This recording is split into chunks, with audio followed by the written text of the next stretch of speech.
नमस्कार दोस्तों, पहाड़ी खबरनामा पर एक बार फिर आप लोगों का स्वागत है। और प्रदेश में जिसका लंबे समय से इंतजार है वो है पंचायत चुनाव।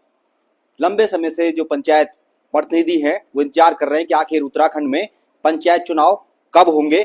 जो प्रशासक सरकार ने बैठाए थे उनका कार्यकाल भी अब समाप्ति की ओर है। वहीं ताजा अपडेट ये है कि पंचायत चुनाव को लेकर हाईकोर्ट में जो सुनवाई चल रही थी उसमें सरकार ने जो है शपथ पत्र वहां दिया है कि पंचायत चुनाव को लेकर के वो तैयारियां कर रहे हैं और जुलाई माह में प्रदेश में पंचायत चुनाव हो जाएंगे। तो आज हमारे साथ कांग्रेस के वरिष्ठ नेता, पंचायत के प्रतिनिधि रह चुके जखोली के पूर्व ज्येष्ठ प्रमुख अर्जुन सिंह गहरवार जी हैं। पंचायत चुनाव को लेकर के उनसे हम बातचीत करेंगे। तो स्वागत है गहरवार जी आपका। बहुत बहुत धन्यवाद रावत जी, आपका और आपके चैनल पहाड़ी खबरनामा का कि जो हमारी आवाज़ जनता तक पहुंचाते रहते हैं समय समय पर। आपका बहुत बहुत धन्यवाद है। और जहां तक आपने पंचायत चुनाव की बात की है और अपडेट की भी आप बात कर रहे हैं कि जुलाई तक सरकार कह रही है कि हम पंचायत चुनाव कराएंगे, ये मैं कहना चाहूँगा कि शुरुआती दौर से हमेशा जैसे कि राजीव गांधी जी का सपना था कि पंचायतों को मजबूत करना और पंचायतों को सशक्तिकरण करना या पंचायतों के अधीन सारे विभागों को लाना। और उसके बाद कांग्रेस की सरकार के टाइम पे हुआ भी है और पंचायतें काफ़ी मजबूत हुई हैं, काफ़ी सशक्त हुई हैं। लेकिन वर्तमान की जो स्थिति है उसमें सारे सबसे पहले दुखदायी बात यह है कि हर मामले के लिए हमें कोर्ट की शरण लेने पड़ रही है। हर मामले में कोर्ट जो है सरकार को आदेश करना पड़ रहा है और न जाने क्या बड़ा कारण है, किन कारणों से है कि सरकार ने इन चुनावों को 1 साल लेट कर दिया। अब पंचायतों को मजबूत होने वाली बात है तो मजबूत की वजह तो ये कमजोर हो रही है। नवंबर 2024 में, सितंबर 2024 में पंचायतों का गठन हो जाना चाहिए था। लेकिन दुर्भाग्य की बात यह है कि अभी तक जो है क्या कहते हैं कि चुनाव की अधिसूचना जारी नहीं हुई। मेरी उम्र 56 साल है और तब से मैं पंचायतों को बहुत नजदीक से देख रहा हूँ। मैंने पहली बार ये देखा है कि पंचायतों में प्रतिनिधि को ही प्रशासक बनाया गया है, क्योंकि अगर पंचायत चुनाव थोड़ा कभी लेट लपेट होते थे तो सरकारी बॉडी प्रशासन के आदमी इसमें प्रतिनिधि प्रशासक होते थे। अब जब उन्हीं को आपने बनाना था तो उनको फिर प्रशासक का रूप क्यों दे दिया गया। आपने जो है ग्राम प्रधान को वार्ड मेंबरों से अलग कर दिया, अब उनको आपने प्रशासक बना दिया कि उन पे किसी का वो न रहे, अंकुश न रहे।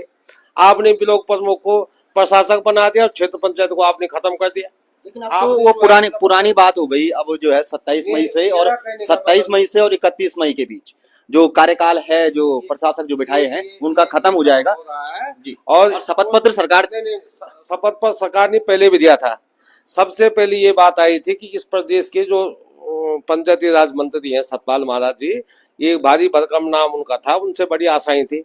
और उन्होंने अपनी उसमें ये भी कहा था कि क्या कहते हैं कि उसके लिए ये चाह रहे थे कि मैं ब्लॉक प्रमुख का चुनाव और जिला पंचायत अध्यक्ष का चुनाव सीधा जनता से कराऊं। ये उनका प्रस्ताव था। इसके लिए उनका ये भी प्रस्ताव था कि हम भारत के अन्य प्रदेशों से भी बातचीत कर रहे हैं, अन्य प्रदेशों से भी हो रहे हैं, जो सेंटर में पंचायत राज मंत्री है उनसे भी वार्ता की बात चल रही थी। लेकिन न जाने कहा हमारे पंचायत राज मंत्री गायब हो गए, साल भर से उनका कोई बयान नहीं आया। प्रशासक बैठाए गए, पंचायतों का कार्यकाल बढ़ाया गया, पंचायतों के समय पर बजट नहीं मिला। के द्वारा कोई भी एक शब्द, कोई भी किसी समाचार माध्यम से, किसी मीडिया के माध्यम से कहीं ऐसा नहीं आया। ऐसा लगता ही नहीं है कि इस प्रदेश में कोई पंचायत राज विभाग भी होगा, कोई पंचायत राज मंत्री भी होगा। लगा आपको ऐसा? अब उनकी वो बात खोखली हो गई। जो वादा उन्होंने जनता से किया था, पंचायत राज मंत्री जी का वादा था कि मैं जिला पंचायत अध्यक्ष और प्रमुख के चुनाव आम जनता से कराऊंगा।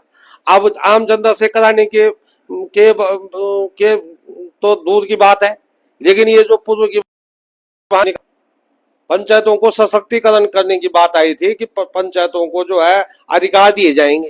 कभी कह रहे थे कि हम 33 विभाग देंगे, कभी कह रहे थे कि 20 विभाग देंगे, कभी कह रहे थे कि कितने विभाग देंगे। लेकिन दुर्भाग्य की बात है कि पंचायतों को अभी तक मजबूती नहीं मिली। जब ग्राम पंचायती जो है मजबूत नहीं होगी तो देश कैसा मजबूत होगा, देश का विकास कैसे होगा। लेकिन चुनाव को लेकर के जो सरकार तैयारियां कर रही है, सरकार ये कह रही है कि जुलाई तक जो है, जुलाई माह में वो चुनाव कराएंगे। आपको कहाँ शंका कहाँ पे लग रही है? आप मुझे ये बताओ ना कि लेट करने का क्या मकसद था, क्या कोई बड़ी आपदा आ गई थी कि आपने चुनाव समय पे नहीं करवाई? आप चाह क्या रहे हैं इस चुनाव को लेट करवाने में? सरकार चाह क्या रही है, करना क्या चाह रही है? सरकार क्या संदेश देना चाह रही है सरकार कि आप चुनाव को इतना देर कर रहे हैं? आपने नवंबर में यथा समय पे क्यों नहीं चुनाव करवाए? आपने जब विधानसभा लोकसभा के जैसे बड़े चुनाव आप समय पर करवा रहे हैं, तो आपने जो छोटा सा मुट्ठी भर तो हमारा प्रदेश है, 13 जिलों का बना हुआ प्रदेश है, और उसमें भी दुर्भाग्य की बात यह है कि ये कि प्रदेश में आप दो पंचायत राज एक्ट कहां से आ गए? आप हरिद्वार का चुनाव अलग करवा दें और 12 जिलों का अलग करवा दें, तो ये भी तो बड़ी दुर्भाग्य की मुट्ठी भर का तो 13 जिलों का सबसे छोटा प्रदेश है हमारा, इसमें भी आप जो है दो बार पंचायतों का चुनाव करवा दें, उसको भी आप नहीं करवा पा रहे। हरिद्वार का चुनाव तो 27 में होना है, काफी दूर है। नहीं होना है, लेकिन एक साथ होने चाहिए थे। मेरा कहने का मतलब शुरुआती दौर से एक साथ होने चाहिए थे। शुरुआती देर में जब पंचायत राज एक इस प्रदेश का बना होगा तो पूरे प्रदेश के पता सरकार की मंशा ऐसी भी हो सकती है कि दोनों चुनाव को एक साथ कराया जाए, तो एक का तो कार्यकाल घटाना बढ़ाना पड़ेगा ना। उसका भी स्पष्टीकरण हो जाना चाहिए था कि किन कारणों से हो रहा है। लेकिन दुर्भाग्य की बात यह है कि ग्राम पंचायत जैसे स्तर के उसमें आपने पद को रिक्त रखा हुआ है, और पद को रिक्त रखने के साथ आपने प्रशासक बिठा दिया, प्रशासक के साथ आपने वार्ड मेंबर खत्म कर दिए। जो क्षेत्र पंचायत से ब्लॉक प्रमुख बनता है, क्षेत्र पंचायत का पद आपने खत्म कर दिया और ब्लॉक प्रमुख आपने बरकरार रखा प्रशासक के रूप में। तो ये कहानी है उचित था? ये तो कहीं पंचायत राज एक्ट में, ये सारा एक्ट तो हमारे समझ में कहीं आता नहीं। आपने जिला पंचायत अध्यक्ष को प्रशासक बना दिया, और मूल पद जो उसका जिला पंचायत सदस्य वो अध्यक्ष बना था वो आपने खत्म कर दिया, क्योंकि और कहाँ है सदस्य, और तो है ही नहीं, तो उसको आपने निरंकुश कर दिया।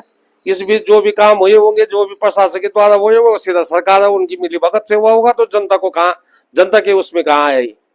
तो ये भी था। फिर दूसरी बात ये थी कि आपने चलो 6 महीने के लिए आपने इनको प्रशासक बना दिया, फिर उसके बाद आप ये 27 मई को ये कार्यकाल खत्म हो रहा है, तो इस बीच क्यों नहीं चुनाव करवाया आपने? इस बीच तो चुनाव होना चाहिए था, या साल भर के लिए बना देते या 9 महीने के लिए बना देते। अब कोई ऐसा थोड़ी नहीं कि जुलाई में चुनाव करवाएंगे। तमाम तैयारियां सरकार कह रही है, तमाम मीडिया रिपोर्ट कह रही है कि सरकार तैयारी कर रही है पंचायत चुनाव को लेकर के, तो आरक्षण की स्थिति भी स्पष्ट कर रहे हैं। ST का जो आरक्षण है, अगर कहीं पे 50% से ज्यादा है तो वहां पे OBC आरक्षण नहीं होगा। वो जो संशोधन पंचायत राज संशोधन जो बिल है, उसको भी विधेयक है, उसको आरक्षण पे मैं एक बात करना चाहूंगा कि आरक्षण जो पहले का है वही होना है। नई कैबिनेट में आपका कोई प्रस्ताव है नहीं कि जो आपने कैबिनेट में कोई आरक्षण को बढ़ा दिया होगा या घटा दिया होगा, ऐसा कोई आपके राज्य एक्ट में तो है ही नहीं जो आप उसमें संशोधन करेंगे। और उसके संशोधन में भी कितना समय लगता है?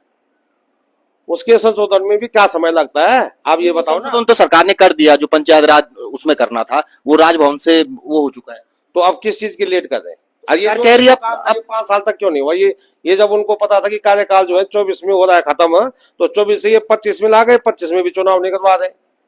और यही तो दुर्भाग्य वाली बात है। या तो फिर जो पंचायत राज के मंत्री हमारे, उनको अगर आपने उनकी बात नहीं सुननी थी, उनको दरकिनारा करना था, तो उनको क्यों पंचायत राज मंत्री बनाते? मुख्यमंत्री स्वयं अपने पास क्या लग रहा है आपको, क्या लग रहा है, क्यों रोक रही सरकार? मुझे ऐसा लग रहा है कि सरकार जो है पंचायत चुनाव करवाने में सक्षम नहीं है, और सरकार जो है जो बहानेबाजी बना रही है, और सरकार को ये लग रहा है कि पंचायत के चुनाव उनके पक्ष में नहीं है, और जब उनके पक्ष में पंचायत के चुनाव आने लगेंगे, जब उस प्रकार की वो भाषण बनाएंगे, उस प्रकार की योजना बनाएंगे, तब वो पंचायत चुनाव करवाएंगे। पंचायत राज मंत्री जी का उसके बाद कोई बयान नहीं आया कि चुनाव प्रशासक बने, पंचायत राज मंत्री जी का कोई बयान नहीं आया। चुनाव में शपथ पत्र दिया गया, पंचायत राज मंत्री जी का कोई बयान नहीं है। पंचायत राज मंत्री जी को चाहिए था कि वो सामने आकर के कहते, और पंचायत राज मंत्री ने जनता को मखलते में रखा। पंचायत राज मंत्री जी ने कहा कि मैं पंचायतों को सशक्त कर रहा हूँ, और मैं प्रमुख जिला पंचायत का चुनाव जो आम जनता से कराऊंगा, क्योंकि इसमें खरीद फरोख्त होती है, वो उन्होंने कबूल किया। खरीद फरोख्त भी उन्होंने कबूल किया, और पंचायत राज की कमियों को भी उन्होंने ही बताया, हमने नहीं बताया। पंचायत जो आज पीछे भी वही हट रहे हैं। पंचायतों में खरीद फरोख्त की जो बात है, वो तो कांग्रेस के समय भी होती थी, अकेले बीजेपी के समय थोड़ी नहीं। कांग्रेस और बीजेपी इसकी बात नहीं की। मैंने ये कहा कि पंचायत राज मंत्री जी का बयान आया था, आपके संज्ञान में होगा, कि पंचायत राज मंत्री जी ने कहा कि हम जो है प्रमुखों का चुनाव और जिला अध्यक्षों का चुनाव आम जनता से कराएंगे। मैं अर्जुन सिंह गहलोत ने तो नहीं कहा, उन्होंने कहा। और वो भी उन्होंने कहा कि हम पंचायती कमजोर है। मैंने कभी नहीं कहा कमजोर है, वो भी मंत्री जी का बयान है। और वो भी मंत्री जी का बयान है कि हम पंचायतों को मजबूत करेंगे, वो भी मंत्री जी का बयान है। आज जो चुनाव नहीं कराया वो भी उन्हीं का है, वो भी मैंने नहीं रोकी, वो भी उन्होंने रोकी। सारी कमियां तो उनकी है। मैं तो उनकी कमियां गिना रहा हूँ कि उन्होंने अगर ऐसा कहा है कि हम चुनाव देश में कराते हैं, तो इस बीच इन्होंने क्या किया, पंचायतों में क्या फेरबदल किया। जनता के द्वारा आप प्रमुख और जिला पंचायत का चुनाव करवाएंगे इसलिए लेट हुई कि आपको सेंटर से कोई नया कुछ करना था, या इसमें कोई नया संशोधन आपको करना था कि आपने पंचायतों का कार्यकाल साल भर रोक दिया। तो उस आपने पंचायतों को मजबूत करने के बजाय तो आपने पंचायतों को बहुत कमजोर कर दिया। सबसे बड़ी बात आप देख लीजिए कि 2019 में जो ये चुनाव हुए थे पंचायतों के, 19 पे आप जाइए तो 19 में तत्कालीन सरकार त्रिवेंद्र रावत जी की जो सरकार थी, जो 2 बच्चों वाला आया था कि भाई 2 बच्चे जिसके होंगे, तो 2 से ज्यादा 3 बच्चे जिसके होंगे वो चुनाव नहीं लड़ सकता है। क्षेत्र पंचायत और जिला पंचायत का चुनाव नहीं लड़ सकता है, वार्ड मेंबर का। प्रधानों के लिए कोड नहीं कह दिया था। अब उसके बाद इन्होंने कहा जी अब लड़ सकता है। उस समय 2019 में जो रह गए थे चुनाव लड़ने से, जो नहीं लड़ पाए इनके अंधा कानून की वजह से, किसकी लापरवाही थी? अगर हम इन पे मुकदमा करें, क्लेम करें, तो बनते ही ना बात कि भाई आपने 2019 में बहुत सारे लोगों ने चुनाव लड़ना था, आपने रोक लगा दी। कानून किसने बनाया था 2019 में? इन्होंने ही बनाया था, बीजेपी ने। अब तोड़ा किसने? ये हाथ से लिख रहे, पांव से मटा रहे। तो इन पे क्या भरोसा किया जाए? क्या जनता इनको, और जनता को जवाब मांगना चाहिए। जब आपने पंचायत राज 2019 में बनाया था और 3 बच्चों से 2 से अधिक बच्चों वालों पे रोक लग गई थी और नहीं लड़ा किसी ने चुनाव, 2 ही बच्चे वाले प्रतिनिधि बने। अब जनता ने कोई आंदोलन नहीं किया, जनता ने कोई मांग नहीं की कि भाई आप इसको हटाओ। जनता का तो रोजगार का मामला था कि हमको रोजगार दो, आपने उसको हटा दिया। त्रिवेंद्र रावत जी की सरकार में जितनी त्रिवेंद्र रावत जितनी जितने अध्यादेश लाए थे, मंत्रिमंडल में जितने फैसले आए, सारे उन्होंने फेल कर दिए। उनको भी फेल किया, उनको भी घर बिठा दिया, मुख्यमंत्री से हटा दिया, योजनाएं भी फेल कर दी।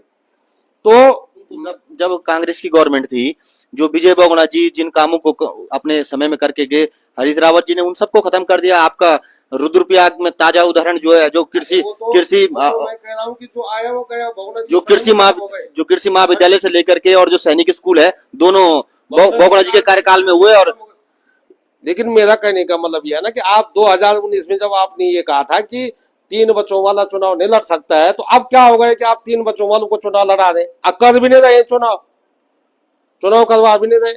तो सरकार से मैं ये कहना सवाल भाजपा वाले ये भी पूछते हैं कि जब बहुगुणा जी जो है सैनिक स्कूल बना रहे थे, तो हरीश रावत जी क्यों नहीं बना रहे थे? दोनों आपकी सरकार थी। बहुगुणा जी सैनिक स्कूल बना रहे थे, उस समय सैनिक मंत्री हमारे रुद्रप्रयाग के विधायक थे। और सैनिक स्कूल क्या, तो फिर लंबी बात है, फिर पंचायत राज एक्ट से हम हट जाएंगे और सैनिक स्कूल में जाएंगे, तो उसमें बहुत घोटाले हैं। और सरकार को फिर, सरकार चाहे बहुगुणा जी की हो, चाहे त्रिवेंद्र रावत जी की हो, चाहे धामी जी की हो, तो सरकार, बहुगुणा जी अगर कांग्रेस की सरकार में रहे तो बहुगुणा जी भी की सरकार भी बदनामी में रही है, चाहे मैं उस दल से हो। और इसीलिए उनको मुख्यमंत्री पद से हटना पड़ा, क्योंकि वो नहीं चला पाए थे सरकार को। हटना भी इसीलिए पड़ा कि उनको पनिशमेंट मिला। और मैं समझता हूं कि अन्य भी जो मुख्यमंत्री बने उनको नहीं चला पाए होंगे, क्योंकि इस प्रकार के कानून लाए जो जनता के हित में नहीं थे। ऐसे कानून लाए कि शाम को आपने पास कर दिया, हाथ से लिख दिया, सुबह आप दूसरे दिन अपने पांव से आप कह रहे हाथ से लिख रहे, पांव से मिटा रहे। क्या धामी सरकार ने गलत किया? लोगों जो 3 बच्चे वाले उनको परमिशन दे दी चुनाव लड़ने की, क्या गलत किया? क्या नहीं, तो अगर इन्होंने गलत किया तो उन्होंने क्या सही किया था? त्रिवेंद्र रावत ने सही किया था कि उस समय जो लोग वंचित रह गए थे चुनाव लड़ने से, 2019 में जिन लोगों को इन्होंने चुनाव लड़ने से वंचित किया, खाली ये कानून ला करके, अब आपने वो कानून हटा दिया। उस समय बीजेपी की सरकार थी, आपने कानून लागू किया इस प्रदेश में। चलो ठीक है, आप बताइए, इस प्रदेश में जब पहली बार कानून लागू हुआ निकाय में, तो किसकी सरकार में लागू हुआ? कांग्रेस की सरकार में लागू हुआ। और उस समय जो पंचायत राज मंत्री थे वो नौपरवाह जी थे। कांग्रेस की सरकार में जो कानून लागू हुआ वो कांग्रेस की सरकार नहीं, उस पे जो कानून निकाय चुनाव में लागू किया आपने कि नहीं किया? जो भी कांग्रेस की सरकार में जो लागू हुआ वो हटा नहीं, जो उन्होंने लागू किया वो अपने हाथ से नहीं हटाए। कांग्रेस की सरकार में अगर जो भी काम हुआ होगा, चाहे आरक्षण की तय सीमा हुई होगी, चाहे पंचायत चुनाव की हुई होगी, चाहे कोई योजना हुई होगी, तो जो लागू हुआ है वो हटा नहीं है। और भारतीय जनता पार्टी की सरकार ने 2019 में जो भी कानून लाए थे वो हटा दिया। आज पंचायत राज मंत्री जी तब से बयान दे रहे थे 2022 में जब इस प्रदेश के पंचायत राज मंत्री सतपाल महाराज जी बने थे, तो 2022 से 24 मार्च अप्रैल तक वो ये बयान देते रहे कि मैं पंचायतों को सशक्त कर रहा हूं और मैं प्रमुख और जिला पंचायत अध्यक्षों के चुनाव आम जनता से कराऊंगा। और आज साल भर हो गया है, वो गायब हो गए अखबारों से, न्यूज चैनलों से, उससे गायब हो गए। कोई किसी को मतलब उत्तराखंड की जनता को 2-3% आदमी को पता होगा कि पंचायत राज मंत्री इस प्रदेश के कौन है। वो गायब ही हो गए, क्योंकि या तो उनकी सुनी नहीं जा रही है या उनके कानून उनकी लागू नहीं किए जा रहे। अगर ठीक है आपने 2 बच्चों वाला हटा दिया था, तो प्रमुख और जिला पंचायत को आम जनता का से चुनाव करवाने की बात जो आपने कही थी वो भी कर देते, वो भी तो आप ही को करनी थी। वो बहुत सारी अड़चने हैं उसमें, बहुत सारा डिस्कशन होना है, तमाम चीजें उसमें, तमाम जो उसकी कमियां हैं, दुश्वारियां हैं, वो उस पर भी तो चिंतन मनन होना है। जब उसमें अड़चने थी तो आपने बिना उसका सर्वे किए हुए, बिना उसके किए हुए जनता के पास कैसे आ गए आपके हम जो है इस प्रकार से वो करेंगे। तो आपको बोलना नहीं चाहिए था। आप तो भारी भरकम चेहरा है, आपको तो धर्मगुरु के नाम पे भी जाना जाता है। आपको तो इस प्रदेश का मुख्यमंत्री जैसे तो ज्यादा आपको मानते हैं लोग, जनता। आपको क्या लगता है पंचायत राज मंत्री सतपाल महाराज जो हैं उन्होंने ये गलत बयान दिया था? गलत बयान नहीं। पंचायत राज मंत्री जी जो इस समय विभाग इनके पास आया है, ये बहुत दुर्भाग्यपूर्ण रहा है, क्योंकि पंचायतें मजबूत नहीं हुई है, बाकी पंचायतें इनके कार्यकाल में बहुत कमजोर हुई है। और जो भी वादे पंचायतों के लिए हुए, जो भी काम पंचायतों के लिए हुए, वो संतोषजनक नहीं हुए। पंचायतों का कार्यकाल इन 5 सालों का बहुत शून्य रहा, चाहे विकास की दृष्टि से देखें, उससे देखें, इससे देखें, कोई इस प्रकार से महत्वपूर्ण कदम कोई पंचायतों में, क्योंकि पंचायत ही विकास की रीढ़ की हड्डी है। अगर माना जाए, अगर लोकसभा का बजट जाएगा तो ग्राम पंचायतों में तो जाएगा, विधानसभा का जाएगा तो ग्राम पंचायतों में जाएगा, या अन्य का जाएगा तो ग्राम पंचायतों में जाएगा। आपने अगर ये हटा दिया तो आप क्यों नहीं विभाग का अधिकार देते हैं? क्यों नहीं आप सतपाल महाराज जी ने कहा था कि जो है खंड विकास अधिकारी का सियार जो है प्रमुख लिखेगा, या सीडीओ और डीडीओ इत्यादियों का जिला पंचायत अध्यक्ष लिखेगा। तो कहाँ है आपका वो प्रस्ताव? अब आप बुलवा रहे हैं, तो कहा था ना, अब वो कटिंग है आपके पास, वो पेपर की कटिंग है, वो न्यूज चैनल है, इन्होंने कहा था कि हम वो करेंगे, इस कानून को लाएंगे। तो आपने ये जिस दिन ये कानून लाए थे कि 2 बच्चों वाला हटाया था, उस दिन वो भी कानून ले आते आप। राजनीति में जो कुछ बोला जाता है वो एकदम से होता नहीं है। बोला तो आपने भी था कि जो है रेल पहुंचाएंगे कणपियाग तक, अब भाजपा पहुंचा रही है ना। आप पंचायतों के अलावा दूसरे सब्जेक्ट पे जाएंगे तो फिर ये लंबा खींच जाएगा। रावत जी, मेरा कहना यह है कि ये पंचायतों का जो मामला है, ये हमारी बीजेपी ये तो कह रही है ना कि महाराज जी का जो सपना कणपियाग रेल पहुंचाने का था वो उन्होंने पूरा किया, आपने तो खाली वैसे किया। आज उन्होंने बोला है तो वही सपना। रेल पे उस पे मत जाइए। आप इस डिस्कस को, आज की डिस्कस को आप पंचायतों पे ही रखिए, आप पंचायतों से भड़काइए मत। और मेरा कहना यह है सरकार से कि और जो पंचायत के प्रतिनिधि है, कि सरकार का कोई ऐसा नहीं कि सरकार जुलाई में भी पंचायत चुनाव करवाएगी। सरकार, क्योंकि शपथ पत्र कोई ऐसा तो है नहीं कि शपथ पत्र एक बार दे दिया तो दोबारा नहीं दिया जाएगा, फिर वो दोबारा शपथ पत्र देंगे जी कि हमको बहुत समय चाहिए।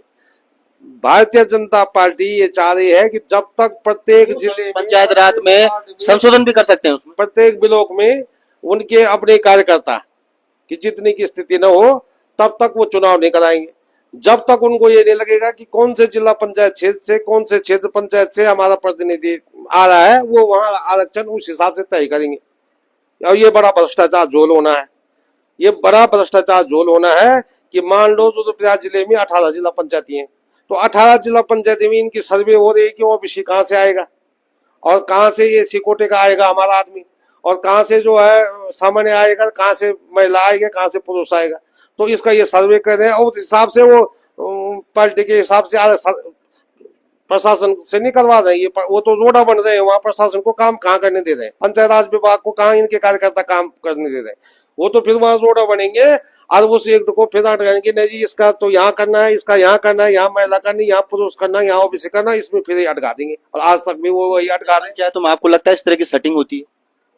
सेटिंग नहीं तो क्या हो रहा है, किस लिए लेट हो रहा है? वो तो आम बात है, वो कौन नहीं जान रहा है कि इस प्रकार की सेटिंग हो रही है। वो तो आम बात है ना कि वो ढूंढ रहे हैं कि भाई किस आरक्षण निश्चित होता है और चक्रवार जिस तरह से भी होता है, एक नियम बनाया जाता है, उसके अनुसार होता है। चक्रवार फिर वो नहीं, वो ले आएंगे, वो कह देंगे जी हमने 2001 के हिसाब से किया। आज अगर 2001 से ठीक नहीं बैठा, वो कहेंगे हमने 2005 के हिसाब से किया, नहीं तो वो कह देंगे हमने उत्तर प्रदेश की तर्ज पे किया। उनके बाप बोलने के लिए कहीं चाह रहे हैं, अपनी मनमानी करने के लिए और जनता को बेवकूफ बनाने के लिए, हमको बेवकूफ बनाने के लिए उनके पास कहीं चाह रहे हैं। ऐसा नहीं है रावत जी, हमको अब जनता को किन किन मुद्दों में वो करें, जागरूक जनता को होना चाहिए था। और इस समय सरकार को हम ये भी पूछते कि अगर आपने प्रशासक आपने नियुक्त किए तो किस भावना से किए। इन प्रशासकों ने अगर 6 महीने तक जो काम किया है तो सरकार ने अगर प्रशासक नियुक्त किए जहां पर ब्लॉक प्रमुख कांग्रेस के रहे होंगे, जैसे आपके जखोली के हैं थपलियाल जी, तो क्या उनका कार्यकाल बढ़ गया, उसमें दुख क्या है? मेरा कहने का मतलब कांग्रेस और बीजेपी से नहीं है, मैं प्रतिनिधित्व की भावना से बोलता हूँ। एक पंचायत राज पे कि पूरे पंचायत राज विभाग की बात कर रहा हूँ, चाहे कांग्रेस का हो बीजेपी का हो, श्वेत पत्र भी जारी हो जाना चाहिए था। क्योंकि वो इस समय न तो क्षेत्र पंचायत की उसमें वो काम है और न जिला पंचायत सदस्यों की है। तो एक श्वेत पत्र प्रत्येक विकास खंड का, प्रत्येक ग्राम पंचायत का, हर ग्राम सभा में जारी हो जाना चाहिए था कि इस बीच प्रशासकों ने और सरकार ने क्या काम किया, ये 6 महीने में क्या काम किया, कितना बजट आया। ये तो होना चाहिए था ओपन, ये तो ओपन होना चाहिए था कि ये भी ओपन नहीं होना चाहिए था, तो ये भी ओपन करते। अब आप सबसे बड़ी बात यह है कि 30 या 30 मई को अगर 27 मई 30 मई को अगर ये कार्यकाल खत्म हो रहा है और आप अगर जुलाई में भी चुनाव कराते, फिर जो ना जुलाई तक फिर अगस्त तक जाएगा, ये समझ सूचना जारी हो जाएगी चुनाव की, उसके बाद तैयारियां होंगी तमाम। अधिसूचना जो है 20 दिन 22 दिन पहले होती है, अगर जुलाई में होंगे तो उसके लिए फिर 60 दिन है, 60 से 70 दिन आ रहे हैं बीच में। तो कहने का मतलब सरकार संशोधन ला सकती है उसमें कुछ दिन, 1 महीने के लिए, 1.5 महीने के लिए। जिस बात को मैं कहूंगा कह रहा हूँ कि अधिसूचना का समय ये होता है 15 दिन चुनाव प्रचार के लिए मिलते हैं, तो वही हिसाब से सरकार फिर कोर्ट में रख देगी प्रस्ताव कि हम जुलाई में चुनाव करवाने थे लेकिन 17 दिन है, हमको और टाइम दिया जाए, जब तब तक उनका सर्वे पूरा हो जाए तो तब वो है। पिछली बार क्या हुआ था कि जब जिला पंचायत अध्यक्षों का तो आरक्षण का शेड्यूल पहले आ जाता है पंचायत राज जिस समय तो पिछली बार उन्होंने ऐसा नहीं किया। पिछली बार क्या किया सरकार ने 2019 में कि जहां जिस स्थिति थी वहां वो ऐसा किया। रुद्रप्रयाग को उन्होंने कहा कि सामान्य सीट नहीं आ सकती, उसको एसी कोटे में कर दिया। अभी आप उसमें देख लीजिए ना क्या कहते हैं उसके लिए कि नगर निकायों में आपने कहा कि अगस्त में जो है सामान्य सीट नहीं है, एक बार सामान्य कर दिया। आपने श्रीनगर में जो है सामान्य सीट कर दिया और आपने सर्वे करवाया कि हमारी सीट नहीं आ रही, तो आपने श्रीनगर महानगर था वहां आरक्षण कर दिया, आपने अगस्त में आरक्षित कर दी सीट। किस लिए की? जब पहले किसने की थी वो? जब आपने 5 साल तक सर्वे किया तब तो आपने उसको आरक्षण में डाला और 5 मिनट में आपने उसको बदल दिया। तो 5 मिनट में कौन सी तैयारी थी ये? क्योंकि सर्वे रिपोर्ट गई कि भाई आपकी सीट नहीं आ रही, बसते फिर ये दोनों सीट उनको। ये बताइए क्या लग रहा है आपको, अगर आज चुनाव होता है या जुलाई में चुनाव होता है, किसकी स्थिति मजबूत लग रही है? नहीं, स्थिति पार्टियों की मजबूत जो हो सो वो विभाग की मजबूत होनी चाहिए। पंचायत राज विभाग की स्थिति मजबूत होनी चाहिए थी, पंचायत राज विभाग पे कोई उंगली नहीं उठनी चाहिए थी। आज जहां पर देखो वहां पर पंचायत राज विभाग पर ही उंगलियां उठ रही है, पंचायत राज विभाग पे कोई उंगली नहीं उठनी चाहिए थी।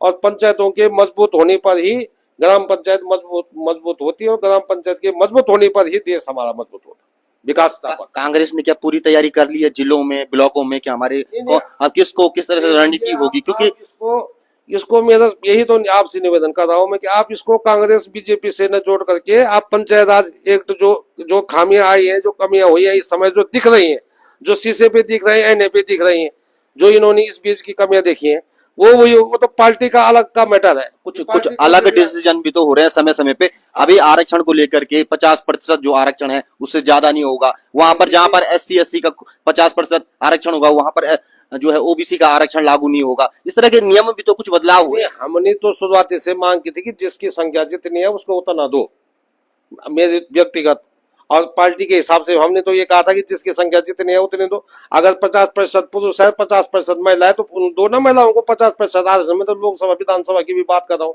आप 33% दे करके भी आप एहसान जता रहे हैं, 70% उनका काट रहे हैं। जो जितना प्रतिशत है, अगर OBC का प्रतिशत हमारे प्रदेश में कितना है वो तो उनको उतना आरक्षण मिलना चाहिए। एक सवाल तो समाज में खड़ा हो ही रहा है, लगातार समाज में चर्चा चल रही है कि 50% महिला आरक्षण हो गया, 50% आप कह रहे हैं जिस हिसाब से महिलाएं हैं, उसके बाद जो है एससी का अलग कोटा है, एसटी का अलग कोटा है, ओबीसी का अलग कोटा है, तमाम। तो उसके बाद कई लोग तो ऐसे हैं जो चुनाव ही नहीं लड़ पाएंगे जीवन भर। आपका ठीक है, क्यों 50% अगर महिलाओं के लिए आरक्षण है, आज 50 पुरुषों के लिए है। अब आपको मैं एक बात और बताऊं कि पुरुष और महिलाएं तो ओबीसी में भी है, एसटी में भी है, एससी में भी है। जो महिला सीट आएगी ओबीसी, वो वो महिलाओं से कटेगा। जो पुरुषों से आएगी तो पुरुष, क्योंकि 50% फिर उसमें भी आना है, उसमें भी तो 50% आना है। अगर 4 सीट अनुसूचित जाति के लिए आरक्षित होती हैं, 4 सीट उदाहरण के लिए, तो उसमें 2 महिला 2 पुरुष आएंगे, तो फिर दिक्कत किस चीज की है? सामान्य का पुरुष तो उसका नंबर तो बहुत लेट आएगा ना, सामान्य पुरुष अगर 2% 10% घटता है, तो 10% महिलाएं भी तो घटेंगी। आप इस गणित को समझो ना, आप इस गणित को समझो ना। आप अगर ठीक है कि 50% महिलाओं का आरक्षण आया, अब 50% पुरुषों का आया, या 50% किसी और का है, तो अगर अनुसूचित जाति का आरक्षण 10% आता है, तो 10% में महिला भी और पुरुष भी है।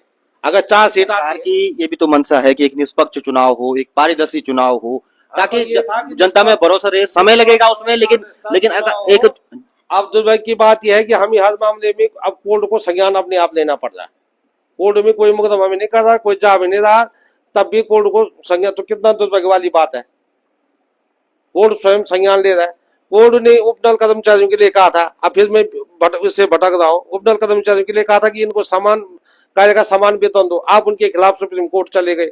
आप अपनी कोर्ट की बात नहीं मान रहे। कोर्ट एक प्रकार से आप जो है संविधान का, कानून का विरोध कर रहे हैं अपने प्रदेश का, तब आप उनके खिलाफ वहां जा रहे। आप उनको तो पहले सरकार देखिए जो अपने खिलाफ अपने आप जा रही। तो रावत जी, इसमें जो है कि ये अगर पारदर्शिता से चुनाव करवानी होते और कोई गड़बड़ी नहीं करनी होती, तो ये चुनाव ने सितंबर अक्टूबर 2024 में हो जाना था, और नवंबर दिसंबर तक सरकार का गठन इसमें हो जाना था, पंचायतों का। आज कार्यकाल साल भर का हो जाना था इसका, लेकिन यही गड़बड़ झाला है। अब जहां तक आपने कहा कि कांग्रेस की तैयारी, तो यही तो ये कर रहे हैं कि मान लो अगर किसी जिला पंचायत की सीट पे हमें ये अनुमान है कि उस जिला पंचायत सीट पे हमने सामान्य आना है, और हम सामान्य की तैयारी कर रहे हैं, लेकिन इनको पता है कि क्या करना है, क्या आना है। आना तो इनके हिसाब से ना, सत्ता में ये है, गड़बड़ झाला तो ये करेंगे ना। हम तो के हिसाब से होगा, जिस तरह से आरक्षण का रोटेशन होगा। अब आपके साथ जब आरक्षण की भी लिस्ट आएगी, तब भी मैं आपके साथ फिर बहस में हिस्सा लूंगा। कांग्रेस और बीजेपी के हिसाब छोड़ेगा, वो तो आरक्षण का जिस तरह से अनुपात रहेगा, जिस तरह से वहां पे कंडीशन रहेगी, आरक्षण उस हिसाब से तय होगा। अभी तक मैं आपको एक बात बताऊं कि उदाहरण के लिए मैं आपको एक बात बताऊं कि विकासखंड जखोली में जिला पंचायत की 6 सीटें हैं, उदाहरण के लिए बोल रहा हूँ, और 1 सीट बजरा की है जिससे मैं आता हूं। अब 2000 में उत्तराखंड राज्य बना था, आज 25 हो गए, तो 25 साल हो गए। 25 साल में 5 पंचवर्षीय हो गई है। 5 पंचवर्षीय में अभी तक बजरा वाली सीट पे सामान्य महिला नहीं आई, सामान्य महिला नहीं हुई। लक्ष्मी राणा उसी सीट से थी, और जिला पंचायत अध्यक्ष भी तो बनी। वो पुरुष सीट थी। अब उससे मुझे लगा 2 बार बनी शायद। ना, पुरुष सीट थी, 2 बार नहीं बनी। उस हमारे उसमें ओबीसी महिला आई, एससी महिला आई जो वर्तमान में अध्यक्ष है, और पुरुष आई, लेकिन सामान्य महिला अभी तक नहीं आई 25 वर्षों में। 25 वर्ष बोल रहा हूं मैं। अब फिर दूसरी सीट पे जाते हैं, शोरबागर वाली सीट है, उसमें अभी तक सामान्य पुरुष नहीं आए। महिला हरिजन, महिला हरिजन। और फिर जो अन्य सीटें हैं उन पे एक बार आरक्षण और एक बार सामान्य, एक बार आरक्षण एक बार सामान्य। तो ये तो जो मैं कह रहा हूँ, मेरी बात तो पंचायत राज विभाग तो फिर सुन रहा होगा, और सुने और देखें, और फिर अगर मैं गलत बोल रहा हूँ तो फिर करें मेरे ऊपर मुकदमा, करें जानकारी। वर्तमान में भी यही स्थितियां नहीं है, वर्तमान में भी सामान्य महिला नहीं आएगी। पहले ही जानते आप? मुझे पता है नहीं आएगी। हो सकता है वो शोर को फिर सामान्य न करें, शोर को भी आरक्षित कर दें। तो यही स्थिति है।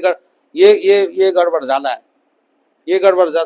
2014 में सामान्य महिला आई थी, तो लोगों ने फिर आपत्ति जताई उसमें, किसी ने, तो उन्होंने पुरुष कर दिया।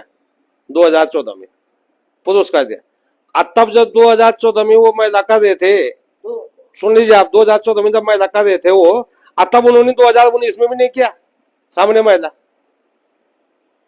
2019 में भी नहीं किया सामान्य महिला, तो इसमें क्या गड़बड़ झाला, क्या बोलेंगे हम? जिसकी एक अवसर होता है जब जो है आरक्षण तय हो जाता है तो उसके बाद आपत्तियां मांगी जाती है, उस समय आप लोग आपत्तियां क्यों नहीं करते हैं? मैं तो, मेरा कहने, आपत्ति किससे करें? मतलब एक मौका दिया जाता है आपत्तियां दर्ज करने का जब आरक्षण तय होता है। अधिकारी तो जो है सरकार के प्रशासन तो जो है शासन के उसमें है। अब ये बताइए कि हम आपत्ति कौन हमारी सुनने का, किस प्रकार से आपत्ति करें? आपत्ति भी की जाती है, आपत्ति भी होती है, आपत्तियों की सुनवाई भी होती है, लेकिन अंततोगत्वा जो है उसके लिए भी वो उनका जवाब तैयार बनाते हो पहले। अगर मान लो उदाहरण के लिए बर्जा वाली सीट को सामान्य महिला से हटा करके सामान्य पुरुष करते हैं, या ओबीसी करते हैं, या फिर से हरिजन महिला करते हैं, या अनुसूचित जाति के सामान्य पुरुष करते हैं, और हम आपत्ति जताते हैं, तो उन्होंने आपत्ति के लिए जवाब आज ही बना दिया होगा कि इस आपत्ति में उनको क्या जवाब देना है। अब उन्होंने कह देना जी कि इस सीट पे जो है इनकी संख्या ज्यादा है, इनकी कम है। अब कौन गिने, बोलो आप, गिनती तो उनके पास है। आप कहाँ आपत्ति करने वाला? जब ये जिस काम को 5 साल में नहीं कर पाया सरकार है, उसको 5 घंटे में आपत्ति वाला कैसे पूरा करके देगा कि इतनी नहीं है, संख्या इतनी है? तो ये तमाम बातें हैं, ये होना इन्हीं की मनमानी, और मनमानी करने के लिए ही पंचायत चुनाव को ये पीछे हटा रहे। तो क्या लग रहा है आपको, मतलब आपको अब पूरा मुझे नहीं लग रहा कि जुलाई में भी पंचायत चुनाव करवाएंगे। मुझे नहीं लग रहा, बिल्कुल मेरी अंतरात्मा की आवाज है कि जुलाई में भी ये पंचायत चुनाव नहीं करवा पाएंगे। लेकिन बहुत से जो राजनीतिक पंडित वो कह रहे हैं अनुकूल समय है बीजेपी के लिए, जुलाई में अनुकूल समय है बीजेपी के लिए है। बरसात का बाना बनाएंगे, फिर ये सड़क का बनाएंगे, अब ये यात्रा का बाना बना रहे हैं, अब कभी वो किस चीज का बाना बनाएंगे। अब फिर उसके लिए वही तो ये उन्होंने क्या करना है, एक दो लोगों को बिठा करके एक शपथ पत्र तो बनाना है, वही कोर्ट में देना, छुट्टी खत्म। क्या बड़ा काम है उनके लिए रोकना? उनके लिए बड़ा काम रोकना क्या है? 10-20 मिनट में बनता है शपथ पत्र, हर एक आदमी को जमा करवाना है बस। तो सरकार को किस चीज का डर है? सरकार को इस चीज का डर है कि पंचायतों में सरकार अपने आप को कमजोर महसूस कर रही है, और पंचायतों में अपने आप को मजबूत नहीं समझ रही। अब वो उनकी रिपोर्ट है या लाइव है, सब चीज है, लोकल इंटेलिजेंस की। एक चीज और भी है ना, 2027 में विधानसभा चुनाव होने हैं। सरकार उससे पहले सही, क्योंकि ये ऐसा चुनाव है जिसमें सरकार की अग्नि परीक्षा भी होनी है, तो सरकार तो जुलाई में कराएगी, उसके लिए सटीक है वो कराना। नहीं, मुझे नहीं लगता है कि जुलाई में करवाएगी। अगर जुलाई में करवानी होती तो पिछले ही करवा देती, प्रशासक ही नहीं रखते। अब सरकार जुलाई के लिए भी जुलाई में क्या जवाब देना? उसके बाद उन्हें विधानसभा चुनाव की तैयारी भी तो करनी है, उसके बाद हरिद्वार में भी पंचायत चुनाव होने हैं। हरिद्वार का पंचायत चुनाव और यहाँ का पंचायत चुनाव अलग होना भी, इसको भी मैं दुर्भाग्य समझूंगा, चाहे इसमें कमी किसी की भी हो। पंचायत चुनाव, पंचायत राज एक जब पूरे प्रदेश का एक है, और पूरा प्रदेश एक है, खाली 13 जिलों का बना हुआ, ऐसा भी नहीं है कि कोई 80-85-100 जिलों का होगा वो यूपी की तरह, तब भी हम मानते। और उसमें भी आप जो है 2-1 आपने बना दी, एक चुनाव आप अलग करवा दें, एक अलग करवा दें, इसको भी साथ होना चाहिए था। और तब से कह रहे हैं कि जी हम पंचायतों को मजबूत बनाएंगे, साथ करेंगे, लेकिन करवा नहीं पाए, कोई इस प्रकार से करवा नहीं पाए। बहरहाल ये है कि जो सरकार की मंशा है वो साफ दिख रही है कि ये जुलाई में भी चुनाव नहीं करवाएंगे, और जुलाई में भी ये बानेबाजी बनाएंगे, अनुकूल समय जब ये देखेंगे तब ये चुनाव करवाएंगे, मुझे ऐसा लग रहा है। तो बिल्कुल पंचायत चुनाव को लेकर के तमाम सरगर्मियां चल रही हैं, तमाम रिपोर्टें आ रही हैं, और तमाम दावे भी किए जा रहे हैं कि चुनाव कब होंगे। और ताजा अपडेट जो है वो ये है कि हाईकोर्ट में पंचायत चुनाव को लेकर जो सुनवाई हुई उसमें सरकार ने शपथ पत्र दिया कि पंचायत चुनाव को लेकर के वो तैयारियां कर रहे हैं और जुलाई में वो पंचायत चुनाव कराएंगे। और इस समय प्रदेश में, पूरे प्रदेश की अगर हम बात करें तो 343 जिला पंचायत, 2936 क्षेत्र पंचायतें और 7505 ग्राम पंचायत हैं जिनमें पंचायत चुनाव होना है, जिनका कार्यकाल समाप्त हुआ है। और इसके साथ ही हरिद्वार की अलग हैं जहां पर 27 में चुनाव होना है। तो तमाम तरह की अटकलें हैं। कांग्रेस का ये कहना है कि सरकार केवल झूठे वादे, झूठे शपथ पत्र दे रही है, सरकार की मंशा नहीं है कि वो पंचायत चुनाव करवाए। तो देखते हैं आने वाले समय में इसमें क्या कुछ होता है, क्या सरकार की जो मंशा है वो सचमुच जुलाई में पंचायत चुनाव कराने को लेकर है। आप लोग लगातार पहाड़ी खबरनामा देखते रहिए। धन्यवाद।